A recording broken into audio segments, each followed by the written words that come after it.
ज्योतिरादित्य सिंधिया जी, जयशंकर जी, उनके बेटे विदेशों में पड़े। झारखंड के नौजवान, झारखंड की नौजुवतियां, अगर उनको अपनी प्रशंसा पानी है भारतीय जनता पार्टी से, तो भाई उनको पार्टी का सदस्य बनना होगा, उन्हें गरीबी हटाना होगा, उन्हें उनके लिए नारे लगाना होगा। आज बड़ी आश्चर्य की बात है, आज प्रधानमंत्री जी को भी ये तय करना चाहिए कि आप हिंदुस्तान के प्रधानमंत्री हैं या भारतीय जनता पार्टी के प्रधानमंत्री। अगर आप हिंदुस्तान के प्रधानमंत्री हैं तो प्रोटेस्ट में आने वाले छात्रों का बैकग्राउंड भले कांग्रेस पार्टी से है या आम आदमी पार्टी से है या किसी अपोजिशन पार्टी से है, वो मैटर नहीं करता है। तो जिस मुद्दे के साथ आए हैं वो मैटर करता है। यदि आप देश के प्रधानमंत्री हैं तो प्रोटेस्ट करने वाले छात्र, उनके अभिभावक, उनकी आइडियोलॉजी, उनकी पॉलिटिकल आइडियोलॉजी क्या है वो मैटर नहीं करता है। क्योंकि आप अगर हिंदुस्तान के प्रधानमंत्री हैं तो मुद्दा बहुत मैटर करता है। और ये मुद्दा है कि एक बार नहीं 90 बार पेपर लीक हुआ है। ये मुद्दा है कि एक नहीं कई दर्जन छात्रों ने सुसाइड किया है। ये मुद्दा है। इसलिए अगर आप देश के प्रधानमंत्री हैं श्रीमान, तो आपको ये भूल जाना चाहिए कि प्रोटेस्ट करने वाले मंच पर कौन लोग आ रहे हैं, प्रोटेस्ट करने वाले युवाओं का समर्थन पीछे से कौन कर रहे हैं, ये भूल जाना चाहिए। आपको ये याद रखना चाहिए कि ये नौजवान इस हिंदुस्तान की माटी के हैं और इनका जो मुद्दा है वो सही है कि नहीं, ये मायने रखना चाहिए। लेकिन आज दुर्भाग्य है, आज अगर आप क्रांति की बात करें, इंकलाब की बात करें, किसी के हित की बात करें, हुकूक की बात करें, तो आपको राष्ट्र विरोधी तगमा दिया जाता है। तो ऐसे में हमें ऐसा लगता है कि राष्ट्रवाद और ये धर्म केवल गरीबों का आभूषण बन के रह गया है, अमीरों को तो सत्ता और संपत्ति चाहिए। अनुराग ठाकुर जी को चिंता नहीं होती है जब वो शाहिद अफरीदी के सामने बैठते हैं। हम अगर बैठ जाए तो उनको हमें एंटी मैसेज कहा जाता है कि तुम शाहिद अफरीदी के बगल में बैठे हो, और शाहिद अफरीदी के बगल में इसमें पाकिस्तान में सबसे ज्यादा रकम का गाय का बलि देने का काम किया था। लेकिन वही अनुराग ठाकुर जी अगर बैठ जाए उनके बगल में तो ये मुद्दा नहीं उठता है। ये आज राजनीतिक परिपाटी बन चुकी है, आज ये राजनीतिक सोच बन चुकी है। इसलिए उस सोच को बदलना होगा और देश के प्रधानमंत्री को इस विषय में सोचना होगा कि आप केवल भाषणों में देश को दुनिया के नक्शे पर नहीं ला सकते। आपको एक विजन के साथ इस देश को नंबर 1 बनाना होगा। आपको एक मिशन के साथ इस देश को बेहतर बनाना होगा। और दुनिया की तारीख गवाह है, जिन देशों ने लोकतंत्र को अपनाया, जिन देशों ने दुनिया के मानचित्र पर अपना विशेष स्थान बनाया, उन्होंने एजुकेशन सिस्टम में क्रांतिकारी बदलाव किया। उन्होंने अपने एजुकेशन सिस्टम में बदलाव किए, तब जाकर दुनिया के मानचित्र में अपना स्थान लगाया है। इसलिए आज इस बात को स्वीकारना होगा कि आज देश की ये तमाम जो हमारे राज्य हैं, जिनमें विशेषकर हमारी एनडीए का प्रभाव रहता है, आज उनकी शिक्षा नीति, हालांकि हमारा झारखंड इंडिया गठबंधन अलायंस के साथ रूल कर रहा है, लेकिन हमारे राज्य में भी आज पेपर लीक एक बहुत बड़ी समस्या बन चुकी है। कोई एक परीक्षा नहीं है बिना लाठीचार्ज के, बिना धरना के, बिना हाईकोर्ट के, बिना प्रोटेस्ट के क्लियर होता है। इसलिए आज वो चिंता जो आज से लगभग 95 साल पहले देश के महान क्रांतिकारी भगत सिंह ने जताई थी कि आजादी तो हम अंग्रेजों से ले लेंगे, हम आजादी आज ले, 10 साल बाद ले या 15 साल बाद ले, आजादी तो हम अंग्रेजों से ले लेंगे। लेकिन सवाल यह है, क्या वो आजादी अंतिम व्यक्ति तक, किसान तक, खेतों में काम करने वाले किसान तक, मजदूरों में काम करने वाले कर्मचारियों तक, मजदूरों तक, फैक्ट्रियों में काम करने वाले, माफ कीजिएगा, फैक्ट्रियों में काम करने वाले मजदूरों तक, खेतों में काम करने वाले किसानों तक वो आजादी जाएगी कि नहीं? शहीद आजम भगत सिंह की सबसे पहली चिंता थी, सबसे बड़ी चिंता थी कि आजादी खेतों में काम करने वाले किसान तक पहुंचेगी नहीं, या फिर 10% कॉर्पोरेट के हाथ में आजादी रह जाए। ये चिंता भगत सिंह की थी और इस चिंता पर मुहर प्रधानमंत्री जी को अपने पन्ने पलटने चाहिए।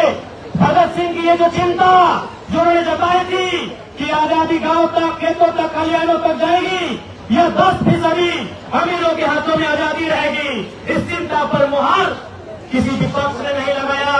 इस चिंता पर मुहर प्रधानमंत्री के महान नेता अटल बिहारी वाजपेयी ने लगाया, जब उन्होंने कहा लाल किला के मचान से कि कलकत्ता के फुटपाथों में नंगे बदन जो आम यहाँ से आते हैं उनसे जाकर पूछो 15 अगस्त के बारे में क्या कहते हैं। उनसे जाकर पूछो कि 15 अगस्त के बारे में क्या कहते हैं।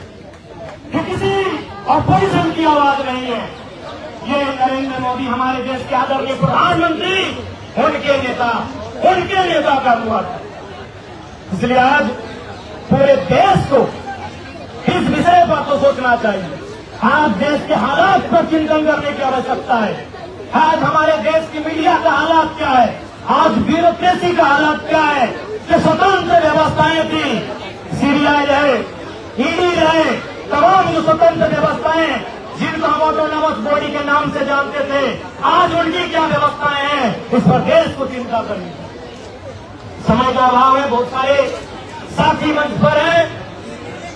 मैं दिल्ली के जंतर मंतर में प्रदर्शन करने वाले तमाम नौजवान भाइयों बहनों की इस आवाज को, उनकी इस मांग को समर्थन करने आया हूं। और बिल्कुल आज सोनम सर जो भूख हड़ताल अनशन पर बैठे हैं, मैं उनके इस त्याग को, उनके इस संघर्ष को, उनके इस तप को नमन और वंदन करने आया हूं। और साथ ही साथ जो लोग घरों में बैठे हैं, जो लोग घरों में बैठकर केवल सोशल साइट से जुड़े हैं, मैं उनसे भी कहना चाहूंगा, आवाज उठाइए। आप वोट किसको देते हैं नहीं देते वो मैटर नहीं करता है। यदि छात्रों का मुद्दा सही है तो आज इनके लिए आवाज उठाइए, क्योंकि याद रखिएगा, अगर आज आप आवाज नहीं उठाते हैं तो मारे तो एक दिन सब जाएंगे। कोई भूख से मरेगा, कोई भूख से मरेगा, कोई सत्ता की चाबूक से मरेगा, और जब बच जाएगा गोली और बंदूक से। इसलिए जो लोग घरों में बैठे हैं, आप किस राजनीतिक आइडियोलॉजी को मानते हैं वो मायने नहीं रखता है। यदि आपको लगता है छात्रों के साथ इस राज्य में, चाहे दिल्ली हो या कोई भी राज्य हो या देश हो, हिंदुस्तान हो, अगर उनके साथ अन्याय हो रहा है, अगर शिक्षा माफिया हावी हो रहे हैं, अगर गरीब किसान के बच्चे के भविष्य को लाखों में बेचा जा रहा है पेपर लीक के माध्यम से, तो आज आपको आवाज उठाना चाहिए। नहीं तो अगला नंबर आपका भी होगा। और आंदोलन केवल जंतर मंतर में नहीं हो रहा है, क्योंकि जंतर मंतर देश की राजधानी है, इसलिए आवाज देश के कोने तक जा रही है। आंदोलन मध्य प्रदेश में भी हो रहा है, सीता आंदोलन उड़ीसा में भी हो रहा है। इसलिए मैं सबों से आग्रह करूंगा कि इस आंदोलन को समर्थन करें, देश के नौजवानों के लिए, उनके भविष्य के लिए। और जो लोकतांत्रिक व्यवस्थाएं कोलैप्स कर रही है, जो लोकतांत्रिक व्यवस्थाएं लगातार चरमरा रही हैं, उनके खिलाफ इस देश के नौजवानों की आवाज को बुलंद करें। मैं पुनः सभी को, इनकलाब साथियों और झारखंडी जोहार आप सभी को, साथ ही साथ जानना है कि सोनम सर के अंदर एक ऐसी शक्ति समाहित हो जो शक्ति देश की सरकार को झुकने पर मजबूर है। धन्यवाद।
अभी नहीं सर, अभी बंद स्पीच सर ने बोला मुझे सर दर्द होता है किसी का स्पीच सोनम जी ने बोला सोनम जी ऐसा मेरा सर दर्द हो रहा है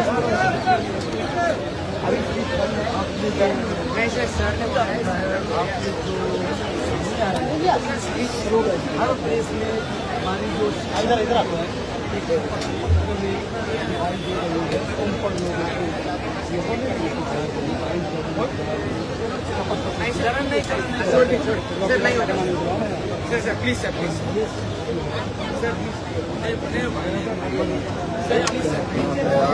सादगी गरमदा भाई भाई भाई जाइए जाइए जाइए जाने दीजिए कमाल हो गया टाइगर भैया जिंदाबाद जिंदाबाद टाइगर भैया जिंदाबाद लगाओ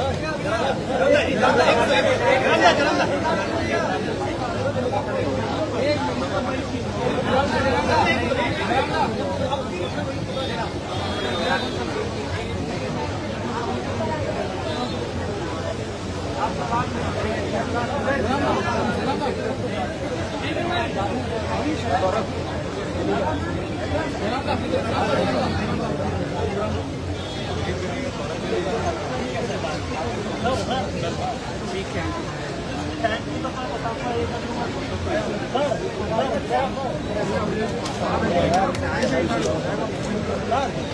एक मिनट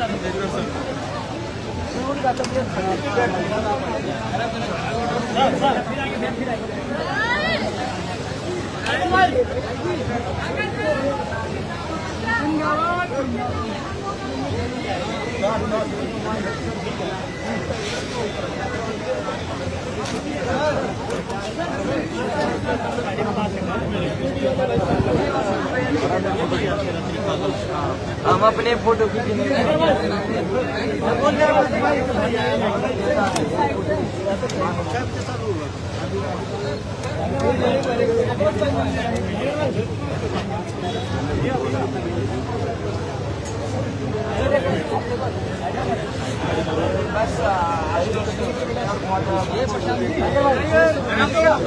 भैया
दिखाओ माला तो हो गया आपके सही सही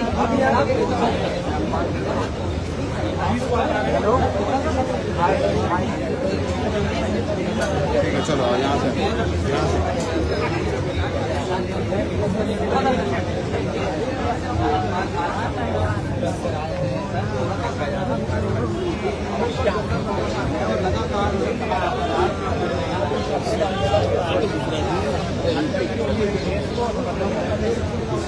आज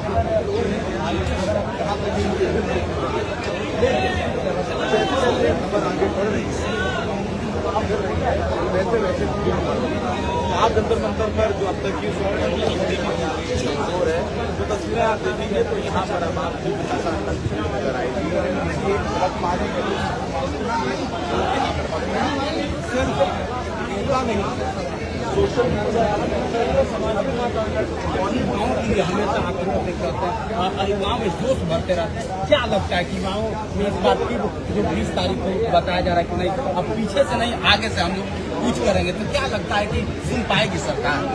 देखिए, अगर सरकार की मर्यादा है और वो सम्मान करती है तो उन्हें आकर सुनना चाहिए और संवाद करना चाहिए और इस मसले का हल निकालना चाहिए। बहुत सारे नेता आए होंगे, हमें लगता है कि यहाँ जंतर मंतर में पहले इस समस्या आप मिले हैं क्या मतलब इस लोगों के मिलने के बाद जो लोग हमारे सामने आते हैं मैं अपने घर जैसा मानता हूँ, हमारे घर के भाई बहन जैसे हैं और मैं अपने आश्चर्यजनक था कुछ न कोई टाइम लोग मेरा यूट्यूब में भाषण सुनते पर वोट देते हैं, इसलिए मेरा कोई लीडर और कैडर ही नहीं है।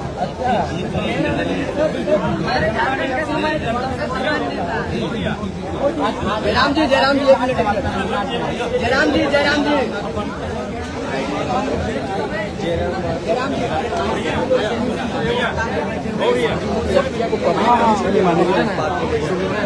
वीडियो की आपको लगा कि व्यक्तिगत अभी में पहला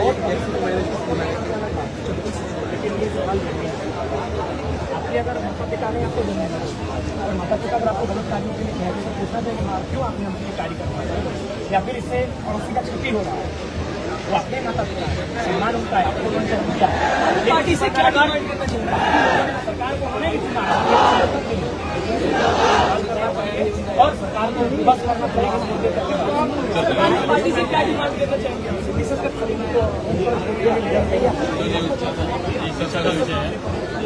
20 तारीख को जयराम जी मिल जाइए भैया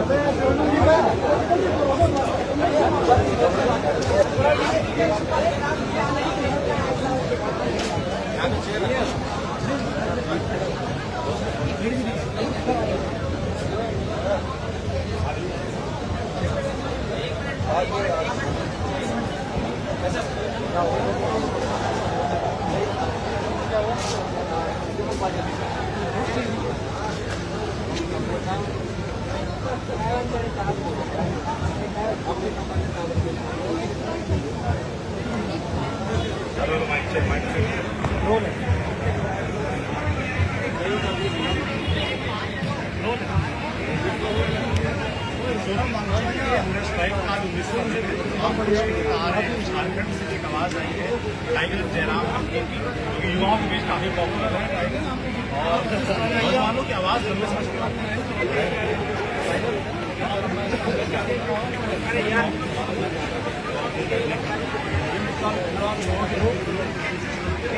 कर रहा हूँ लेकिन नेटवर्क की प्रॉब्लम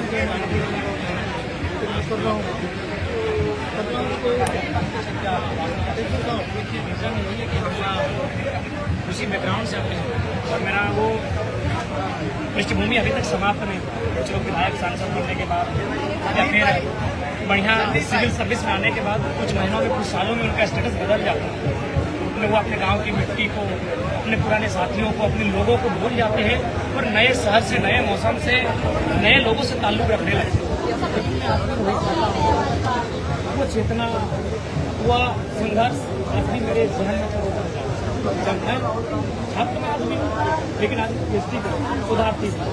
लेकिन जब मैं भी किसी एग्जाम को फॉर्म भरता था, चाहे वो किसी बदलने की मामले का फॉर्म वहाँ देने के लिए 3, 4, 8 गाड़ियाँ परीक्षा में जाता था।